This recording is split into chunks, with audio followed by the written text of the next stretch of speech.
तो देखिए, पश्चिम बंगाल में चुनावों की अभी घोषणा नहीं हुई है, लेकिन राजनीति सियासत किस कदर हावी हो गई है कि अब मामला बाहरी और स्थानीय का बन गया है। एक बार फिर ये मुद्दा बाहर निकल कर आ गया है, इस पर आरोप प्रत्यारोप लगने शुरू हो गए। इस पर बात करने के लिए हमारे साथ दो सहयोगी जुड़ गए हैं। मनोज्ञा लोईवाल हमारे साथ जुड़ गई हैं और कुंतल चक्रवर्ती हमारे साथ जुड़ गए। मनोज्ञा, सबसे पहले मैं आपका रुख कर रहा हूं, मुझे सीधे तौर पर बताइए, क्या टीएमसी के पास बीजेपी का मुकाबला करने के लिए मुद्दे नहीं है, जो बार बार ये स्थानीय और बाहरी का मुद्दा निकलकर सामने आ जाता है? क्योंकि सवाल यही, अपने देश के प्रधानमंत्री अपने ही देश के गृह मंत्री पर इस तरह से आरोप, इस बाहरी बताना, ये कहना, कैसे देख रहे हैं इसको? राजनीतिक तौर पर कैसे देखा जाए?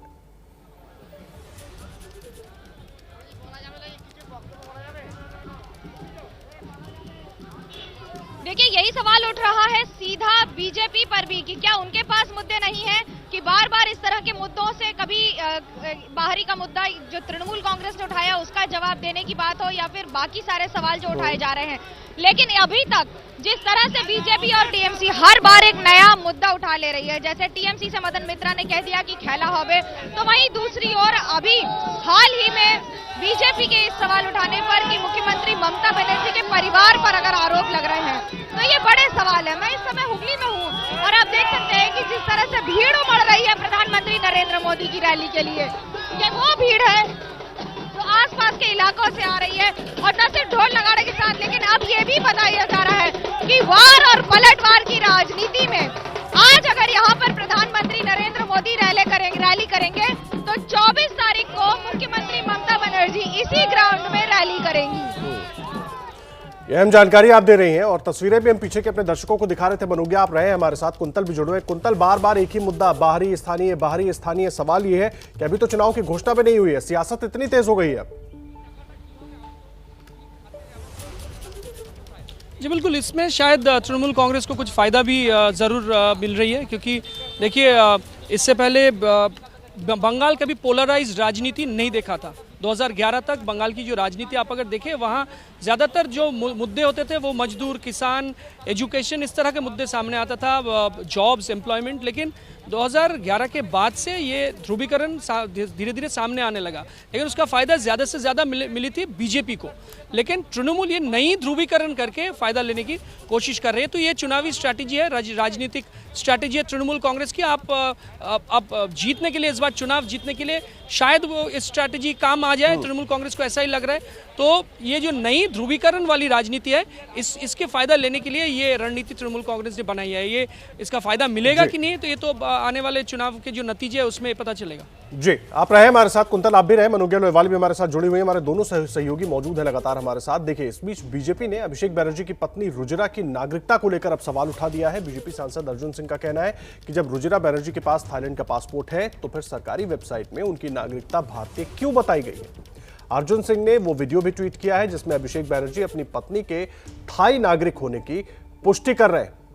अब अभिषेक बनर्जी की पत्नी के पासपोर्ट को लेकर बीजेपी की तरफ से हमला किया गया है। बीजेपी सांसद अर्जुन सिंह की तरफ से एक वीडियो ट्वीट किया गया है जिसमें खुद अभिषेक बनर्जी बता रहे हैं कि उनकी पत्नी थाई नागरिक है। আমার বউ জন্ম থেকে শুরু করে তার থাই পাসপোর্ট, এই না যে 5 বছর আগে থেকে হয়েছে। From the last 34 years she is holding Thai passport. What is the problem? पत्नी बाय बर्थ थाई नागरिक है। वही अभिषेक बनर्जी की पत्नी अभिषेक बनर्जी ने एफिडेविट में कहा है कि वो इंडियन सिटीजन है। तो कौन सही बोल रहा है, इस प्रश्न का उत्तर अभिषेक बनर्जी को ही देना चाहिए। मैं सिर्फ एक ही बात कहूँगा कि 2 पासपोर्ट बहुत सारे लोगों के पास है, 2 जगह का सिटीजन है, लेकिन उनके पिता का नाम 2 नहीं हो सकता है। लेकिन जहाँ तक सूचना है कि थाईलैंड में आइडेंटिटी बिक्री होती है और जो लोग मारे जाते हैं उनकी आइडेंटिटी इलीगल लोग को दे दिया जाता है। वहाँ नागरिकता मिलने से बैंकों में पैसा लेन देन का सुविधा रहता है। वहाँ के नागरिकों को जितना भी रुपया हो बैंक जमा ले लेता है और उनको सुविधा मिलती है।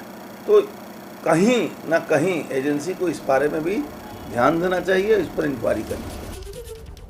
और कुंतल चक्रवर्ती, मनोज्ञा लोईवाल दोनों हमारे सहयोगी जुड़े हुए। कुंतल, आरोप प्रत्यारोप तो दोनों तरफ से हो रहे हैं। अब अभिषेक बनर्जी की पत्नी की नागरिकता पर ही सवाल उठा दिया गया है। सीधे तौर पर टीएमसी कैसे ले रही है इसको, और ये जो आरोप लग रहा है, क्या कुछ है इसके पीछे? देखिए, तृणमूल कांग्रेस इसके बारे में या तो ऑफिशियल स्टेटमेंट जारी करेगी या फिर जब तक अभिषेक बैनर्जी कुछ नहीं बताते हैं तब तक इंतजार करना पड़ेगा, क्योंकि टीएमसी के जो बाकी नेता हैं इस पर कोई प्रतिक्रिया वो नहीं देने वाले हैं। और रही बात कि ये वो नागरिक है कि नहीं, अब अभिषेक बैनर्जी जब वीडियो में ये कहा था वो पुरानी बात है, उसके बीच में वो अगर नागरिकता के लिए अप्लाई किया, नागरिकता मिली, इस प्रश्न की जवाब मेरे पास नहीं है। तभी मिलेगा जब तृणमूल कांग्रेस से कोई ऑफिशियल कोई प्रतिक्रिया जारी किया जाएगा। लेकिन फिलहाल बीजेपी की तरफ से जो आरोप लगाया गया है कि उनके पास स्थायी नागरिकता पिछले 34 सालों से है, लेकिन वो एक वीडियो के आधार पर किया गया है। अब वो वीडियो पुरानी वीडियो है, पिछले 2 सालों में क्या हुआ है इसका जवाब मिलना अभी बाकी है, तो इसलिए इसका इंतजार करना पड़ेगा कि तृणमूल कांग्रेस की प्रतिक्रिया क्या है, क्या रिएक्शन है। ठीक है, आप रहे हमारे साथ। हुगली में मनोज्ञा लोहेवाल हमारे सहयोगी मौजूद है। मनोज्ञा, आपके साथ बहुत सारे लोग भी हैं, पीएम भी वहां पर पहुंचेंगे, हल्दिया के बाद वहां पर पहुंचने वाले हैं। राजनीति आरोप प्रत्यारोप तो लगातार चलता रहेगा, लेकिन जो लोग आपके साथ वहां पर मौजूद है, मैं चाहूंगा आप जरा उनसे भी बात करें और तस्वीरें भी दिखाएं कि वो क्या देख रहे हैं, किस तरह ये जो आरोप प्रत्यारोप हो रहे हैं उन पर उनका क्या कहना है। बिल्कुल, मैं इस समय हूँ हुगली में। हुगली जिला को कई चीजों से जाना जाता है। सिंगूर आंदोलन जिसने बंगाल की सत्ता पलट कर दी थी, आज उसी जिले में प्रधानमंत्री नरेंद्र मोदी है। ये दूसरा रैली होगी उनकी। आज कितनी बड़ी बात है, यहाँ पर आप रैली सुनने आई है, प्रधानमंत्री को सुनने आई, क्या क्या है आज के लिए, क्या देखना चाहती हैं आज यहाँ पर आकर? हिंदी तो बोलते পারি না। আজ আমরা নরেন্দ্র মোদীকে দেখতে এসেছি, তার ভাষণ শুনতে এসেছি। সবাই তাহলে গর্ব আমাদের হুগলি জেলায় আমাদের নরেंद्र मोदी जी আসছে, এটা আমাদের কাছে গর্ব। देखिए, ये सब बांग्ला में बता रही है कि हमारे लिए बहुत बड़ी बात है, बहुत ही गर्व की बात है कि आज हम प्रधानमंत्री को सुनेंगे, अपनी आंखों के सामने वो खड़े होंगे और यहाँ पर सुनेंगे। 2 बातें बड़ी महत्वपूर्ण है, आपको बता दें। आज डनलप ग्राउंड में कर रहे हैं ये रैली। डनलप ग्राउंड क्यों? क्योंकि ये सीधा वार है उद्योग पर। बंगाल में अगर उद्योग की हालत खस्ता है तो डनलप ग्राउंड भी एक ऐसा, डनलप एक ऐसी फैक्ट्री है जो बंद पड़ी है, जिसमें कई तरह की समस्याएं हैं। दिलचस्प बात यह है कि वहां के कर्मचारियों को मुख्यमंत्री ममता बनर्जी सैलरी दे रही है, 10,000 रुपए प्रति माह। जो लोग काम कर रहे हैं, पहले 600-700 थे, अब करीब 300 के आसपास कर्मचारी रह गए हैं। और दूसरी बड़ी महत्वपूर्ण बात, यही वो जिला है जहां सबसे बड़ा जमीन अधिग्रहण के खिलाफ आंदोलन चला था, इंडस्ट्री के खिलाफ और उसके साथ साथ एग्रीकल्चर के समर्थन में। और इन सब के बीच में आज जो चुनावी लड़ाई है वो कई गुना ज्यादा बड़ी हो जाएगी।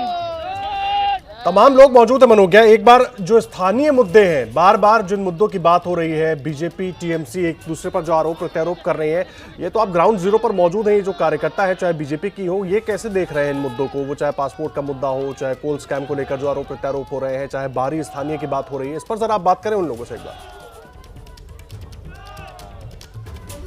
हिंदी बोल पाएंगे? इस बार आपके लिए सबसे बड़े मुद्दे क्या क्या हैं यहाँ के? सबसे बड़ा मुद्दा है जो पश्चिम बंगाल का जो दुर्नीति से भर गया, आप लोग देखा है। यहाँ पर जो काटमानी राज चल रहा है, ये हम लोगों का सबसे बड़ा मुद्दा है। यहाँ पर काटमानी बंद करना। जो एक के बाद एक स्कैम्स के आरोप लग रहे हैं, इस पर क्या कहेंगे? कौन स्कैम? एक कोल स्कैम है और बाकी सारे स्कैम्स पर सारा दल ही, जो तृणमूल का जो दल है, दीदी का जो दल है, सभी तो स्कैम पे भरा है। वो दीदी का भाईपो भी तो क्या थे यार, अभी क्या हो गया आप तो जानते हैं। उसका क्या इतना सारा इमारत कर दिया, वो 50 कोटी रुपया का वो इमारत कर दिया। वो तो देखा, उसका जो स्त्री है वो तो आपको सुना था, जो बंदर में एरोप्लेन जो बंदर में, वो तो आपके लिए सबसे बड़े मुद्दे क्या होंगे? आपके लिए सबसे बड़े मुद्दे क्या होंगे यहाँ पर? हिंदी में रोजगार चाहिए, साधन चाहिए, शिक्षा में आगे बढ़े। देखिए, सवाल सर्विस अच्छी होनी चाहिए, ये सब सवाल हैं, ये जनता के सवाल हैं। लेकिन ये भी सवाल है कि अगर एक के बाद एक घोटालों में नाम आ रहे हैं तो उस पर क्या कार्रवाई हो रही है? देखिए, इसमें एक अंतर है। 2016 के पहले नारदा सारदा दोनों स्कैम और स्टिंग आए थे, लेकिन फिर भी मुख्यमंत्री ममता बनर्जी 200 से ज्यादा सीट से विधानसभा पे वापस काबिज हो गई थी। तो क्या इस बार के करप्शन के मुद्दे और बाकी सारे मुद्दे क्या असर दिखाएंगे? ये बड़ा दिलचस्प होगा देखना। उस समय विरोध में सिर्फ एक अंतर था, वाम और कांग्रेस थी, बीजेपी नहीं। इस बार सीधी टक्कर प्रधानमंत्री नरेंद्र मोदी और गृह मंत्री अमित शाह और साथ ही साथ बीजेपी के राष्ट्रीय अध्यक्ष जेपी नड्डा की टीम से है। बिल्कुल ठीक कह रहे हैं आप मनोज्ञा। रहे हमारे साथ कुंतल चक्रवर्ती भी लगातार मौजूद है। कुंतल, बड़ा सवाल यह है कि अभी तो केवल झांकी है, अभी तो चुनावी लड़ाई शुरू होनी है, पूरी लड़ाई अभी बाकी है। और अभी हम देख रहे हैं कि बयान ऐसे ऐसे सामने आ रहे हैं जो बहुत चौंकाने वाले हो जा रहे हैं। तो आगे क्या लग रहा है, आगे किस तरीके से आगे जो चुनावी लड़ाई है वो देख रहे हैं आप? खैर, कुंतल के पास चलेंगे। कुंतल तक हमारी आवाज नहीं पहुंच रही है, मनोज्ञा लगातार जुड़ी। मनोज्ञा, बड़ा सवाल यही है, अभी तो केवल झांकी दिख रही है, अभी तो चुनाव की घोषणा भी नहीं हुई है। चुनाव की घोषणा होगी, फिर उसके बाद उम्मीदवारों की लिस्ट बनेगी, उसके बाद अलग अलग जगहों पर जो गुणागणित होता है लोगों को खड़ा करने का चुनाव में, उसके हिसाब से और राजनीति देखेंगे और बयान देखेंगे।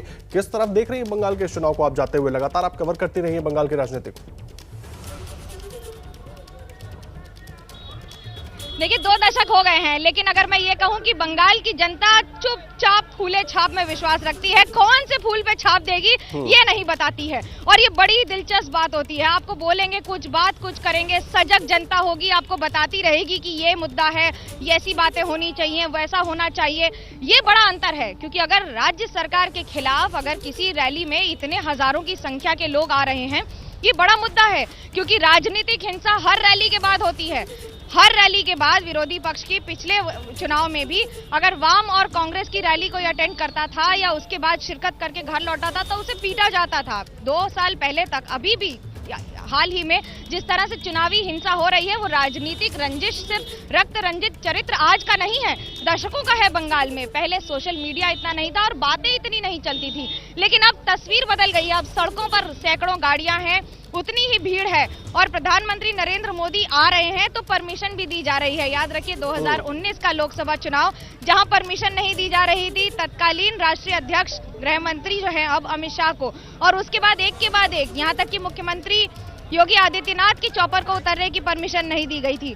वो चुनाव और 2021 के चुनाव में अंतर तो है, लेकिन जनता क्या करेगी ये जनता ही जानती है। बहुत अहम बात कह रही है आप, कह रही हैं जनता क्या करेगी ये जनता ही जानती है। आप रहे मनोज्ञा लोहिवाल हमारे साथ जुड़ी हुई हैं।